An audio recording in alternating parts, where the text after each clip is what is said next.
Hello friends, welcome to my channel. Good morning সবাইকে। এই যে আমি সকালবেলায় ছাদটা ঝাড়ু দিতে আসছি। এই যে সব রুমের সামনে দিয়েই কিন্তু কাপড় চোপড় বিছানো আছে, কারণ বৃষ্টি হলেই সব জল ভিতরে চলে যায়। ছাদের রুমে বৃষ্টি হলে তো ভিতরেই চলে যাবে, এই জন্য সব রুমের সামনে দিয়েই কাপড় চোপড় দেওয়া আছে, যাতে বৃষ্টির জলটা ভিতরে যেতে না পারে। আর এই যে কত পাতা পড়ে আছে, বাতাস এলেই তো সব এই যে ভিতরে চলে যাবে, সিঁড়িঘর এর দরজা দিয়ে সব ভিতরে চলে যাবে। আর ছাদ ভর্তি গাছ, এই জন্য পাতাও পড়ে বেশি। এই যে এই রুমের সামনেও কাপড় চোপড় বিছানো আছে, যাতে বৃষ্টির জল ভিতরে না যেতে পারে। এই দেখেন কত ময়লা, অনেক ময়লায় পড়ে আছে। এই যে গাছের পাতা পড়বেই তো, তাই না?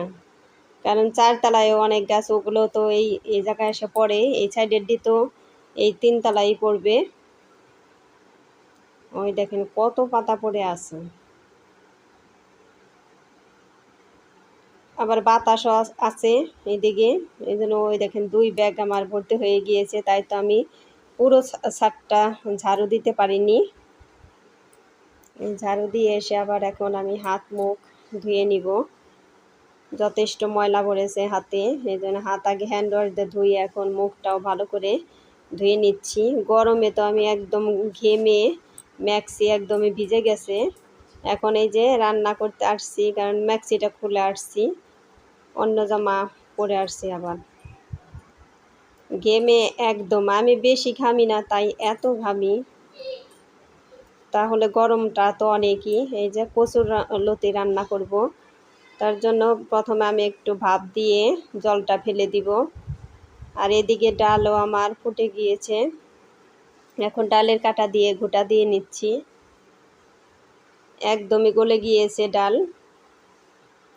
আর ডাল গলে না গেলে তো খেতেও টেস্ট হয় না, তাই না? এই তো গোটা দিয়ে নিয়েছি।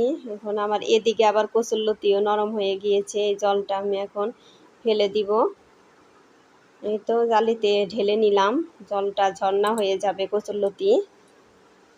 এখন ডাল আমি আগে সোমবারটা দিয়ে নিব। তেজপাতা শুকনো মরিচ দিয়ে দিলাম, এখন কালো জিরে সোমবার দিয়ে পেঁয়াজ কুচিগুলো দিয়ে দিব, পেঁয়াজ আর রসুন। মসুর ডাল কিন্তু আমরা এইভাবেই সোমবার দিয়ে খাই। আর কে কীভাবে খান আপনারা একটু জানাবেন। আর হ্যাঁ, আরেকটা কথা তো বলতে ভুলেই গিয়েছি, একটা লাইক দিয়ে আমার ভিডিওটি কন্টিনিউ করবেন। আপনাদের একটা লাইক আমার ভিডিওটিকে এগিয়ে যেতে সাহায্য করবে। আর স্কিপ না করে ভিডিওটি পুরোটাই দেখবেন, আশা করি ভগবানের কৃপায় অনেক ভালোই লাগবে। আবার এই যে পেঁয়াজ দিয়ে দিলাম, এখন চিংড়ি মাছও দিয়ে দিলাম। এগুলো কিন্তু কচুরলতি দিয়ে রান্না করব। এভাবে কচুরলতি কিন্তু খুবই টেস্ট হয়।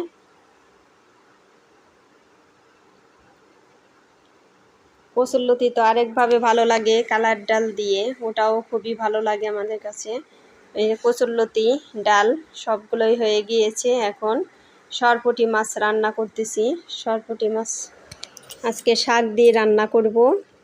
আর আমার ভিডিওটি ভালো লাগলে একটা সাবস্ক্রাইব করে পাশে থাকা বেল আইকনে ক্লিক করে দিবেন, তাই নোটিফিকেশন চলে যাবে সবার আগে আপনার কাছে।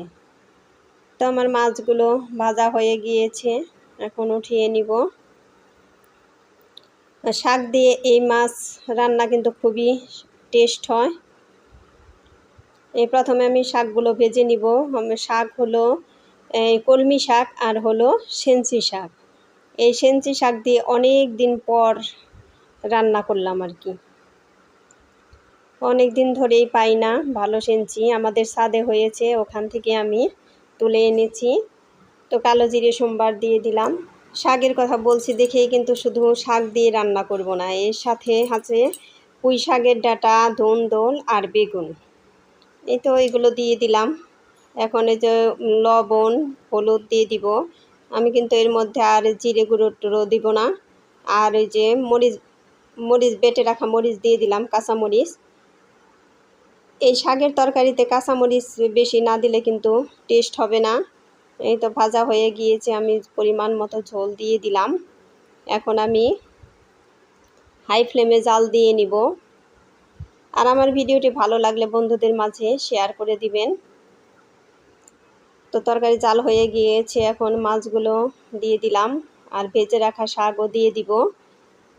এই শাকের তরকারি এতটা টেস্ট হয়, আপনারা না খেলে বুঝতেই পারবেন না। আর এই যে বেটে রাখা আদা মরিচ আর কালো জিরে এগুলোও দিয়ে দিলাম। আর আমার রান্নাগুলো কেমন লাগছে সবাই কমেন্ট করে জানাবেন। আর ভালো থাকবেন, সুস্থ থাকবেন এই কামনা করেই আমার ভিডিওটি শেষ করলাম। টাটা।